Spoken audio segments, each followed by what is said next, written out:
Maintenant, on va passer à un deuxième chapitre et je voudrais parler là de la préparation, tout ce qui se passe en amont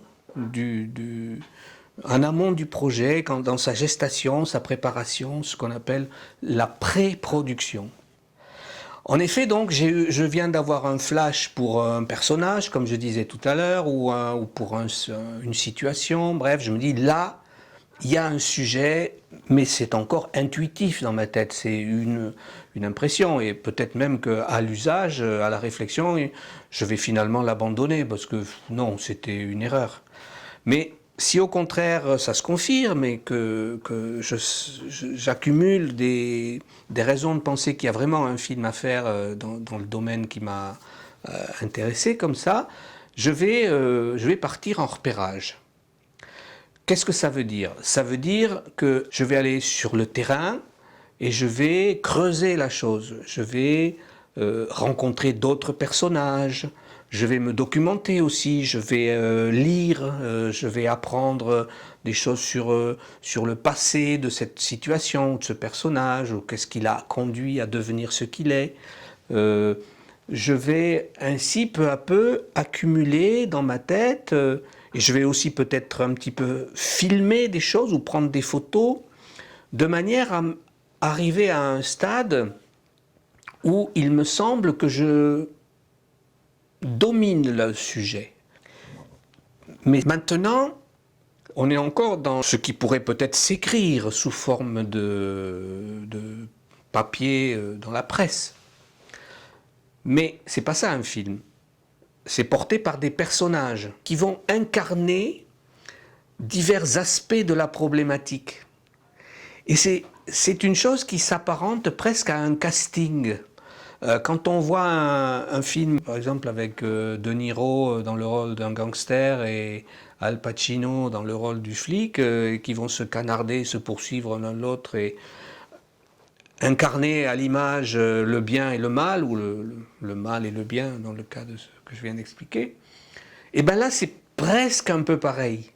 Je schématise, mais si je suis en train de faire un film, de repérer un futur film sur un sujet qui implique une certaine dose d'utopie, par exemple, je vais chercher parmi les divers personnages qui naviguent dans le milieu que je viens d'explorer, celui qui incarne le mieux cette utopie. Et puis, en face de ça, je vais essayer d'en trouver un autre qui, tout en participant à cette utopie, a quand même plus de recul, plus de distance, d'esprit critique. Et je vais ainsi établir une espèce de petite galerie de personnages qui ont des rôles. Ça, c'est dans ma tête, je ne le leur dis pas, évidemment. Par exemple, quand j'ai fait un film sur les élections présidentielles vues depuis un petit village du sud-ouest, j'ai cherché, parmi toute la panoplie des figures un peu pittoresques qui fourmillent dans ce village, comme dans tous les villages de France et d'ailleurs, j'ai cherché plutôt celui qui allait incarner la tentation du FN, celle ou celui qui était plutôt PS, celle ou celui qui était plutôt centriste. Voilà, là c'était évident, il y a des rôles, quoi. On va accrocher la problématique du film à des personnages qui vont incarner les diverses facettes de la dialectique que développe le film.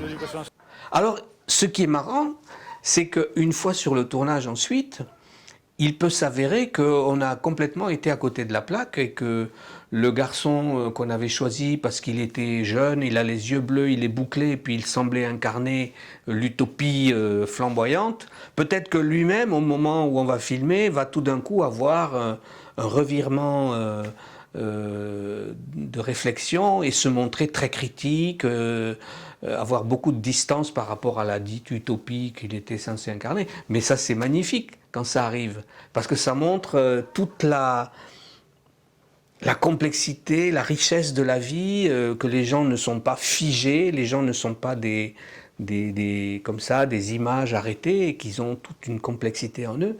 Et ça, c'est l'extraordinaire richesse du documentaire, c'est que quelquefois, le casting que tu avais prévu, ben, il se casse la gueule, ou il s'enrichit, il se complexifie de manière beaucoup plus... Et ça donne quelque chose de beaucoup plus intéressant que si on en restait au trombinoscope des divers personnages qu'on avait imaginés dans sa tête au début.